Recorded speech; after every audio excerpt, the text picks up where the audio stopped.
stated, agreed to by the Truth and Reconciliation Commission, and also by the Supreme Court of Canada in a case called R. and Italy, and that's a case about Aboriginal sentencing.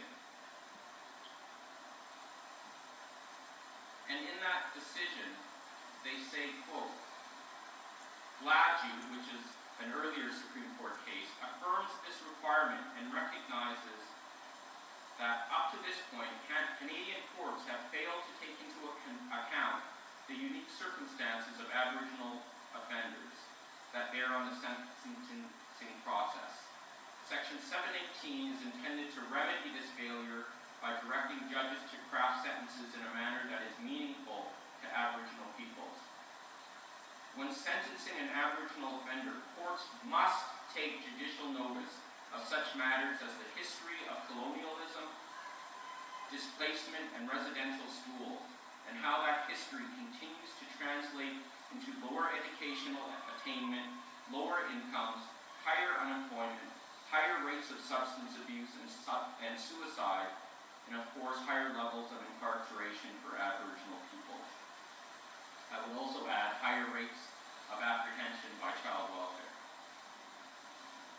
And so the fact that we have had racism in our society is not something that is in dispute. This is something that has been acknowledged, even by our Supreme Court of Canada.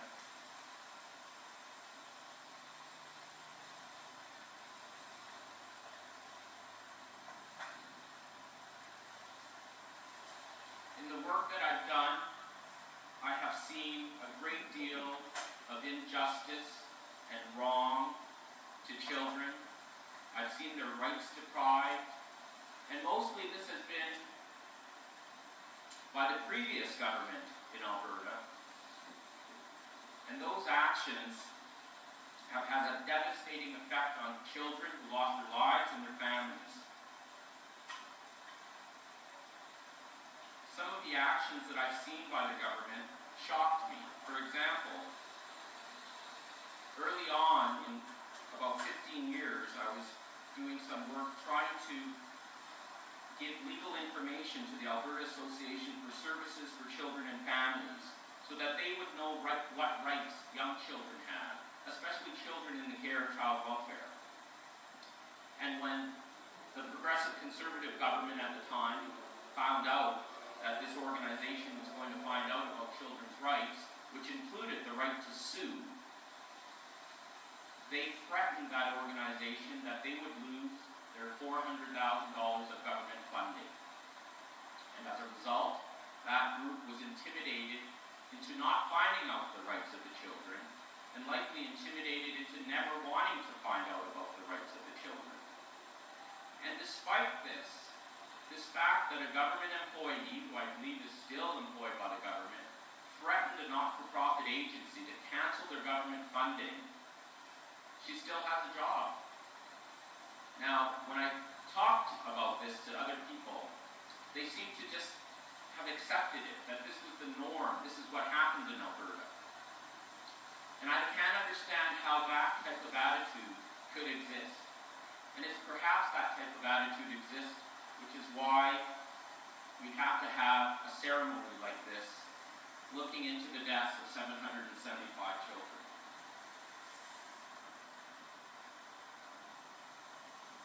In the work that I've done as an advocate for children, the government has made over 20 complaints against me to the Law Society. Recently, I've discovered that government lawyers and the government in some lawsuits had hidden documents from the other side. To me, this is what I would call one of the most egregious things that a lawyer could do, other than lying to the court. And yet, when I made my complaint to the Law Society about the actions of this lawyer for hiding documents, the Law Society is investigating me for making the complaint. So doing the work that I've done over the last 15 or so years, advocating for children's rights, it's been a very difficult process. I'm at a point where I almost don't see any hope any longer, that the process is too difficult. the fighting goes on forever. I don't even know how many times I've spoken here in front of the legislature now about child welfare issues. I don't know how many ceremonies we're going to have before children stop dying in care. But I have noticed one difference today, which does give me some hope. And that is, in the previous times that I've spoken here, I have never seen this number of MLAs.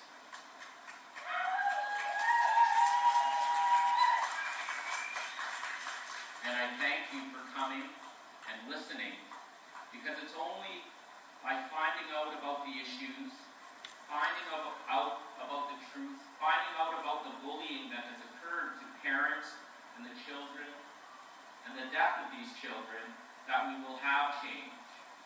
So I'm hopeful that there is going to be a change in Alberta. And seeing so many MLAs coming out for this ceremony gives me some hope.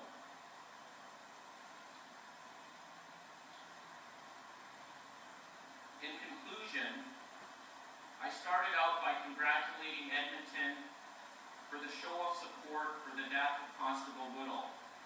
Over 5,000 people came out to offer their respects for this courageous young man who lost his life violently and needlessly at the hands of a racist. If 5,000 people came out for each of the 775 children who have died in care, we would have almost the entire population of Alberta here today. And if 5,000 people came out for each of the 6,000 children who died in the residential schools, we would have almost the entire population of Canada here today.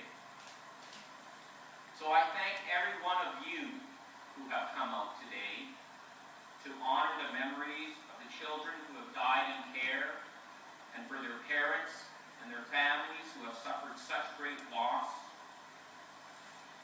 But I have to ask myself, where is everyone else? Doesn't anyone else care about the vulnerable children dying in the care of our own government?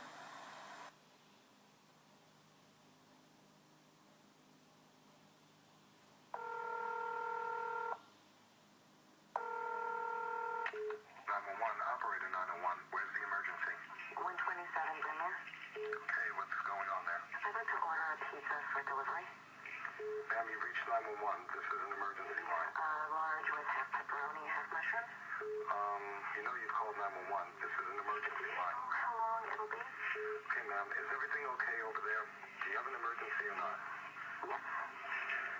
And you're unable to talk because... Right. Okay, is there someone in the room with you? Just say yes or no. Yes. Okay, it